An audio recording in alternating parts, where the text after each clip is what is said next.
자, 이제 빌라도가 이제 예수님 이제 넘겨줘요. 근데 이제 그 이유가 있습니다. 그러니까 이제 로마 총독들은요, 이게 로마에서 이제 그 속주, 그러니까 로마가 다스린 나라의 총독들을 보내잖아요. 그러면 이 총독들이 제일 이게 두려워하는 것들이 있습니다. 그 뭐냐? 밀란이에요. 소요 사태가 일어나는 겁니다. 소요 사태. 로마는 각 속주에 있는 그 속주의 그 나라 국민들한테 그 권한 하나 준 게 있는데 뭐냐면 그 속주민들이 자기를 다스리는 이 총독이 나쁜 사람이라고 로마에 고발할 수 있는 권한을 줬어요.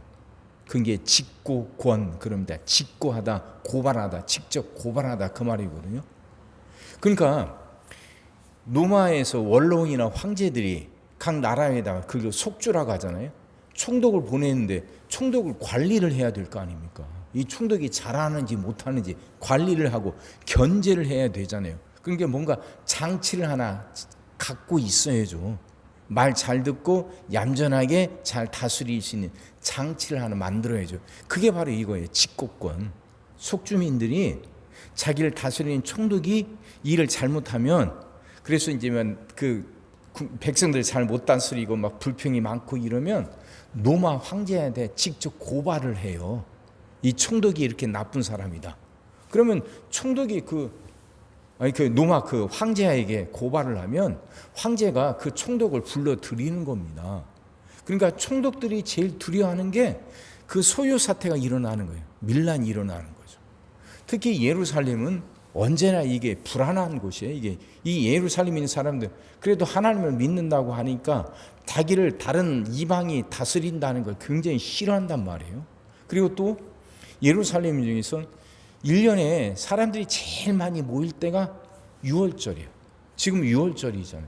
6월절 되면 한 20만 명이 모인대요. 세계 각지에서. 그러니까 총독들이 언제나 신경이 곤두서 있습니다. 이 수많은 사람이 모여서 여기서 뭔가 소요 사태가 일어나면 로마 황제가 바로 불러들이거든요. 그러면 이제 그 자기 자리에서 물러나는 거죠. 이걸 제일 싫어해요. 그러니까 지금 예수를 죽이라고 데리고 온 이 제사장들, 사두개인들, 바리새인들 이들이 지금 그 빌라도를 위협하는 게 바로 이겁니다. 예수를 죽여라. 안 그러면 소요 사태가 일어나서 그러면 이것이 로마 황제에게 들어가고 그러면 빌라도 너 여기 못 있고 쫓겨난다 이거죠. 이렇게 협박을 하니까 빌라도가 별 수 없이 빌라도가 생각하기에도 예수님이 죄가 없는데 자기가 봐도 분명히 죄가 없지만 이렇게 협박하니까 별 수 없이 예수님을 내놓게 된 거죠. 자, 이 과정이고 그리고 또 보통 종교 사범이라고 그러죠. 이 사람들 말대로 예수님이 하나님을 모독했단 말이에요. 종교 사범이죠. 정치 사범이 아니라. 그럼 이제 그 종교 사범은 돌로 쳐서 죽이는 거예요. 돌로. 어제 스데반 집사 이야기도 했죠. 스데반 집사도 그렇게 돌로 쳐서 죽였습니다. 그러면 예수님도 그렇게 돌로 쳐서 죽일 수 있는데 왜 굳이 빌라도 법정까지 끌고 와서 십자가형에 처해 죽여라 그런가? 십자가형은요, 그 로마가 하는 정치범들에게만 행하는 거예요. 십자가형을 내릴 수 있는 건 로마 총독뿐이죠. 로마 총독만이 십자가형을 내릴 수 있어요. 그리고 그 십자가형은 누구한테만 내리냐? 정치범들. 로마에 저항한다거나 로마에게 반역을 꾀한다거나 이런 정치범들만 십자가형에 처할 수 있어요. 근데 왜 굳이 십자가에 못 박으라고 하는가? 십자가란 건 나무에 매다는 거잖아요. 나무에. 근데 신명기에 이런 말씀이 있습니다. 그 나무에 달리면 신명기 21장 3절이에요. 나무에 달린 자마다 저주 아래 있는 자라 하였음이라. 이 말씀이요. 나무에 달린 자마다 저주 아래에 있음이라. 그러니까 예수님을 십자가 나무에 매다는 건 이 신명기 말씀 그대로 그 예수님이 하나님부터 저주받은 거라는 걸 드러내려고 하는 거예요. 사람들에게. 이스라엘 사람들은 그래도 성경을 그대로 믿잖아요. 근데 성경에 이렇게 기록되어 있으니까 나무에 매달린 자는 저주받은 자인데 봐라, 이 예수 봐라. 예수가 십자가에 나무에 매달렸잖냐. 그러니까 하나님부터 저주받은 사람 아니냐. 그런 사람이 어떻게 하나님의 아들이라고 할 수 있느냐, 이 말을 하는 거예요. 그래서 굳이 십자가에 못 박으라고 외치는 거죠. 그러니까 사도행전에서 보면 바울이 예수 믿는 사람들을 핍박하지 않습니까? 근데 그렇게 핍박하고 했던 가장 큰 이유, 근거가 어디냐? 바로 이 말씀이에요. 신명기 21장 3절. 성경에도 저주받은 사람들은 나무에 매달린다고 그러는데 예수가 십자가에 매달렸다는 거 하나님께 저주받은 거 아니냐? 그런 사람이 어떻게 하나님의 아들 구세주가 될 수 있느냐? 이거죠. 이게 바울이 가지고 있던 논리예요. 그러니까 이제 이걸 아니까 제사장들 또 바리새인들이 그렇게 예수를 십자가에 못 박으라고 외치는 거죠. 자, 여기까지 이해가 되시죠? 예? 자, 이런 과정들입니다. 그러니까 그걸 지금 예수님은 다 알고 계신 거예요. 그걸 다 알고 계시면서도 십자가를 향해서 지금 뚜벅뚜벅 걸어가고 계신 거죠. 이들이 무슨 생각을 갖고 있고 얼마나 그 정치적으로 협작을 하는지 그걸 지금 드러내고 있는 거죠. 그 가운데에서도 흔들림 없이 그 길을 뚜벅뚜벅 걸어가고 있는 겁니다. 그걸 보면서 빌라도가 이런 말을 하죠. 5절. 이에 예수께서 가시관을 쓰고 자색 옷을 입고 나오시니 빌라도가 그들에게 말하되 보라 이 사람이로다. 보라 이 사람이로다. 물론 빌라도가 예수님이 하나님의 아들이라고 알아서 한 말이 아니에요. 그냥 그들이 죽이려고 하니까 그렇게 자색 옷을 입히고 그들 안에 보여주면서 그들에게 보여주면서 하는 말이죠. 근데 이 말을 좀 곰곰이 한번 생각해 보세요. 한번 생각해 보세요. 보라 이 사람이로다.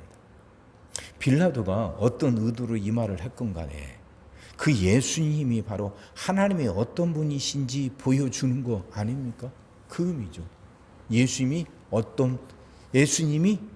그렇게 당하는 고난을 통해서 하나님이 어떤 분이신지, 그 정치적인 협작, 서로 다 자기 생각들만 갖고 있고 하나가 될 수 없는 사람들 아닙니까? 노마, 총독, 또 사두개인들, 종교 권력, 그 뒤에서 이론적으로 그들의 그 권리를 이론적으로 뒷받침해 주는 바리새인들, 이 세 사람들 다 견원지간이에요. 서로 다 원수처럼 으르렁거려요.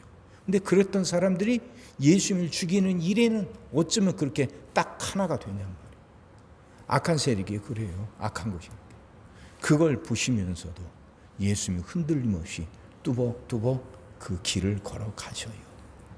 그 십자가에 매달린 게 어떤 고통인지도 아시고 이들이 굳이 그렇게 예수님을 십자가에 못 박으려고 하는 의도가 뭔지도 아셔요.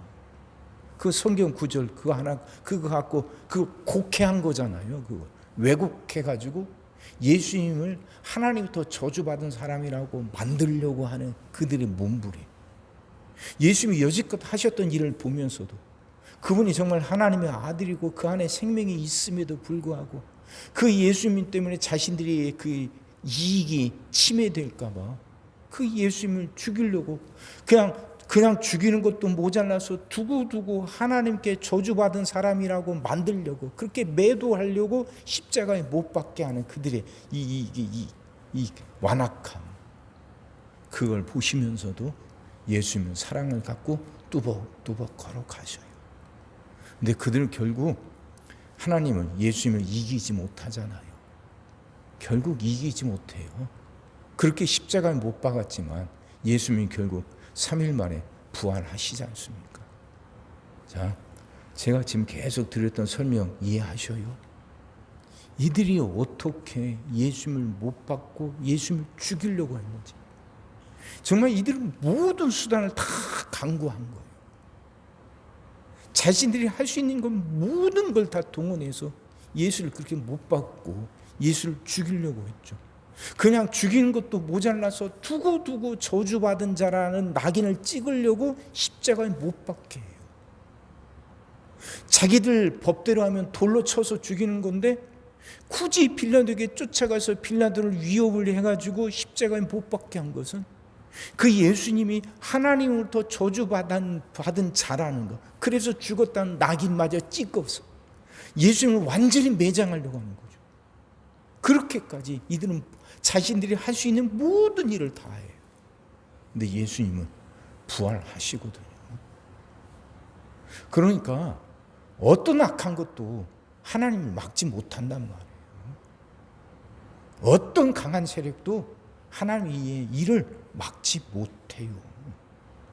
하나님의 일이란 뭐냐?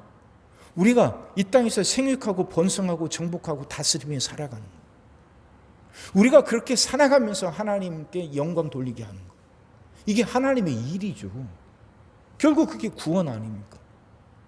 그 구원, 우리를 구원하고자 하는 하나님의 일을 그 어떤 세력도 그 누구도 가로막지 못해요.